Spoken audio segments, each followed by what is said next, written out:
Será que Juntos pode realmente ser considerado um filme de terror? Por que existem tantos filmes desse gênero em 2025? Esse filme se destaca por uma característica única envolvendo os corpos dos protagonistas. Quem assistiu sabe do que eu tô falando. Agora, será que eles usaram efeitos práticos? Ou é tudo inteligência artificial? Ou será que é o famoso CGI? Você que assistiu o filme, consegue responder por que a fotografia desse filme é tão importante? Vamos ver tudo isso depois da vinheta. Antes de responder essas perguntas e entrar mais nos detalhes dos bastidores, vamos entender quem são as pessoas por trás desse filme. Esse filme que ainda vai dar muito o que falar pelo assunto que aborda e pela divisão de opiniões até o momento. Na direção temos o Michael Shanks, que não tem um currículo de filmes muito grande, o que é uma pena. O último trabalho dele foi um curta de 12 minutos. Eu achei muito interessante e dá pra entrar na cabeça do diretor e entender um pouco como que ele pensa, principalmente essa questão da fotografia, só por esse curta. O curta, ele tá disponível aqui no YouTube, eu vou deixar o link aqui na descrição, depois desse vídeo você vai lá dar uma olhada. Fora isso, não tem muito o que falar sobre o diretor aqui. O rosto mais conhecido aqui é o do Dave Franco. Ele sim tem um grande currículo de filmes que participou e protagonizou em sua carreira. Não me conta não. Tá, me conta rapidinho. E eu acredito que a escolha dele pro papel pode ser vista também como uma jogada de marketing, já que as demais pessoas envolvidas no filme não têm tanta presença no cinema assim como ele. Mandou bem. Valeu. Inclusive, eu vivo confundindo ele com o James Franco, que é o irmão dele. Apesar da galera não gostar muito da atuação dele, aqui eu acho que ele manda muito bem e combina muito com a sua parceira no filme. Whiskey for the pain. Interpretada pela atriz norte-americana Alison Brie, ela é mais conhecida pelo seu papel como protagonista na série de 2017 Glow. Desculpa, o que é Glow? Garotas lindas da luta livre. Em alguns momentos do filme, eles brincam que estão apenas juntos, que são apenas parceiros, mas na vida real eles são realmente casados, completando aí mais de 10 anos de união. Eu li algumas críticas sobre esse filme e eu costumo acompanhar bastante críticos, porque esse é um universo que eu gosto. Eu também estudei cinema na minha pós em design emocional, mas eu não sou crítico e eu não quero ser um. A situação aqui é dura. Apesar de eu comentar e deixar a minha opinião, eu vou deixar isso sempre bem claro aqui nos vídeos. Mas eu sou designer e editor de vídeos, e uma das coisas que me chamou a atenção aqui como editor de vídeos foi a questão da fotografia, principalmente se tratando dos enquadramentos. Eu percebi isso no curta que eu mencionei no início do vídeo. A iluminação é marcante e tem uma identidade própria. Nas cenas noturnas, principalmente, onde eu diria que é mais fácil fazer o controle de luz. Mas aí vem as cenas que são a luz do dia, onde eu acho mais difícil fazer o controle da iluminação, porque aqui você não tem tanto controle do resultado, porque vem reflexo e luzes de todos os lugares. E é aqui que ele consegue surpreender também, dar uma aula de fotografia. Tem uma cena longa no início do filme, que é uma cena noturna, e aí depois a história continua sendo contada e vai para uma outra cena noturna, também bem longa e muito bem feita. Bem feita no sentido de ser aterrorizante, o que não parece ser uma coisa comum nos filmes de terror. Geralmente, o filme começa devagar, ele vai baixo e depois vai aumentando gradativamente essa questão das cenas de horror. Logo em seguida vem a primeira cena de dia e é aqui que o diretor começa a mostrar que ele sabe fazer fotografia nos dois modos. E quando eu fui assistir esse filme, eu já sabia o que esperar. Eu imagino que todo mundo que assiste o trailer desse filme e vai assistir o filme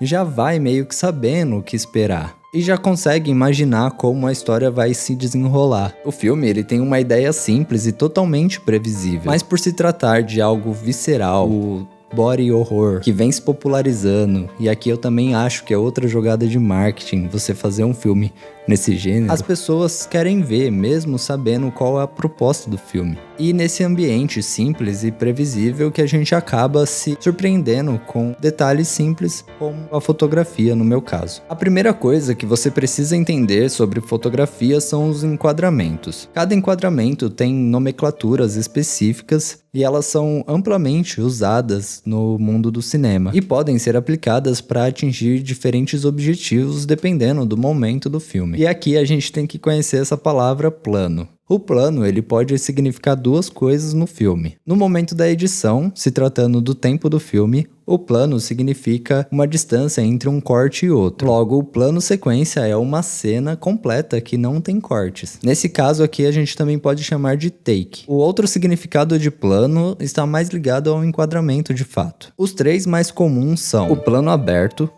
a câmera está distante do objeto, de modo que ele ocupa uma parte pequena do cenário.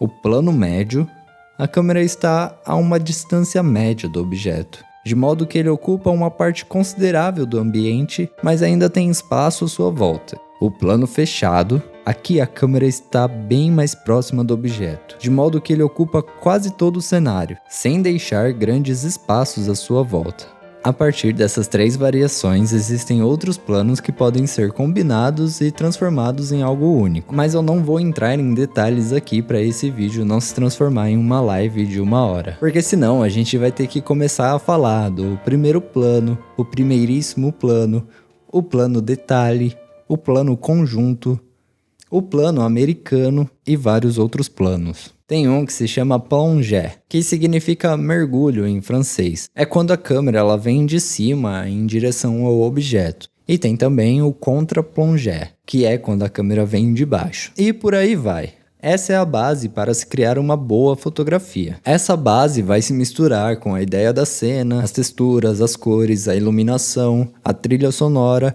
e tudo que dá para encaixar ali numa cena. Pelo que pude observar do filme, ele mistura uma boa dose de efeitos práticos e CGI. E posso falar com tranquilidade que ele não usa nenhum tipo de inteligência artificial. Mas apesar de toda aquela questão do marketing que eu falei, em cima de algo visceral, o filme ele foca mais no imaginário e no suspense daquilo que pode acontecer do que de fato algo que acontece de forma visual no filme. Como em um filme de terror gore, ou esse novo gênero que estão chamando agora que é o body horror. Como o enredo ele é mais focado na narrativa da história do casal e tem muitas cenas que aliviam a tensão, na verdade tem momentos em que nem parece ter essa tensão. Eu acho que dá pra dizer que esse é um filme de terror comédia. Ou esse novo gênero também que está se popularizando, o terrir. Aqui não tem muitos efeitos práticos ou digitais se for comparado ao mesmo filme do gênero A Substância, onde o corpo é o foco central do filme. Nesse caso aqui, o foco é mais no relacionamento dos protagonistas mesmo, e abordando o relacionamento no geral, relacionamentos abusivos,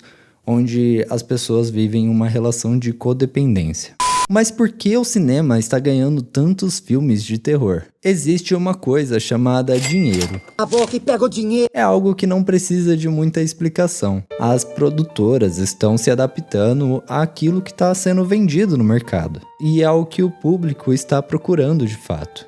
Aí você pode estar se perguntando: quem foi que disse que o terror é um dos gêneros que mais vende hoje no cinema? Recentemente eu vi um gráfico, porque você sabe, né? Toda vez que você vai no cinema, você está alimentando uma base de dados, onde você diz o que você gosta, o horário que você costuma assistir os filmes, até a poltrona que você senta. O cinema da sua cidade vende esse relatório para as produtoras, para elas saberem o que produzir ou não, qual o público vai atingir e etc. Para saber se um filme deu certo ou não, as produtoras não ficam lendo os seus comentários que você faz na internet. É simples, o que mais vende é o que vai continuar sendo produzido mais e mais. Dito isso, vamos dar uma olhada nesse gráfico que eu falei. Existem outros gráficos por aí, mas pelo que eu percebi, eles têm esse mesmo padrão aqui. Esse aqui é de 1910 a 2018. E aí dá pra perceber como o interesse do público por determinado gênero ele foi aumentando ou diminuindo com o passar do tempo. A gente já pode ver que thriller e horror, que é basicamente, dá pra encaixar. Tem gêneros que se encaixam, né? Um filme não é necessariamente de um gênero ou de outro, e não existe uma regra ou uma lei para isso, né? É só um termo para a gente tentar entender o que está funcionando e o que não está funcionando. Por exemplo, esse horror mesmo, do Juntos, pode ser considerado um romance também, dependendo da perspectiva, porque é um casal vivendo ali os problemas do relacionamento e tudo mais. O enredo, ele é em cima disso, então pode ser considerado um romance e um horror. Não tem problema em relação a isso. E aí aqui a gente vê que em 2018 já tá bem grande aqui o interesse do público por horror. O documentário também vem aumentando. Musical, engraçado, né? Apesar de ter muito musical na história do cinema, atualmente ele tá em queda. Filmes de guerra também tá em queda, o que eu acho bem chato, porque eu gosto muito de filme de guerra, mas acaba que fica repetitivo, né? Porque, pra falar bem a verdade, é um tema delicado, tem que saber fazer. Guerra é uma coisa que a gente não quer que aconteça, né? Então eu entendo tá em baixa. E a ação, né? A ação nunca esteve... Tem vezes que diminui, tem vezes que cai. Agora tá subindo de novo. Mas eu acho que a tendência agora é cair os filmes de ação, tá? Isso aí eu fazendo minhas previsões. E filme de crime também a gente vai ver em outro gráfico. Mas esse gênero de crime também tá em queda. Porque eu acho também que ele tá vindo pro horror. O crime, ele tá vindo ou pro documentário. Se você for parar pra pensar, o Jeff Dahmer, por exemplo. Ele é um documentário, mas a forma como ele foi feito parece muito mais uma ficção do que um documentário. Na verdade, é uma série baseada em fatos reais, mas se encaixa nesse... Como é sobre um crime realmente que aconteceu, se encaixa nesse gênero de documentário. Então, de crime tá vindo muito para esse gênero de documentário que tá funcionando bastante quando é um crime real. Porque documentário tem que ser algo, pelo menos baseado em algo real. E também tá vindo pro horror, né?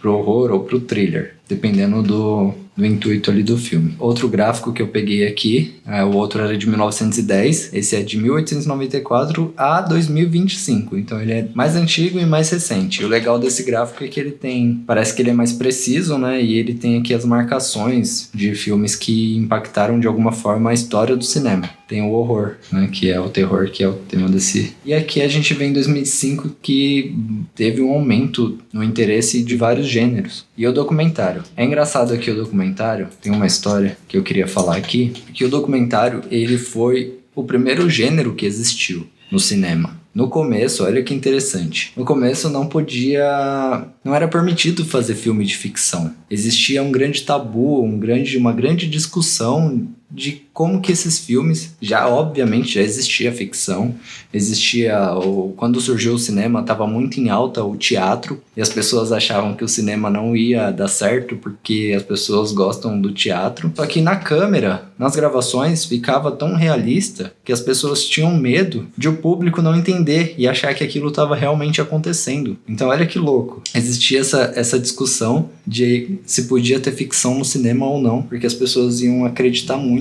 no que está acontecendo ali na tela e achar que aquilo é real. E hoje em dia, com inteligência artificial, a gente já não consegue dizer o que é real, o que não é. E lá atrás, no começo do cinema, no começo de tudo isso, já era discutida essa questão. Então é por isso que o documentário ele é tão presente aqui no início do cinema, porque ele foi o primeiro gênero que existiu. E ele deu muito certo, as pessoas gostavam e tudo mais. E depois começou a surgir outros gêneros. E hoje em dia o documentário ele continua sendo relevante por outros motivos, porque retrata a história e tudo mais, é uma questão mais por motivos atuais. Agora, da próxima vez que você for no cinema, vai lembrar que você está contribuindo para um desses gráficos aqui.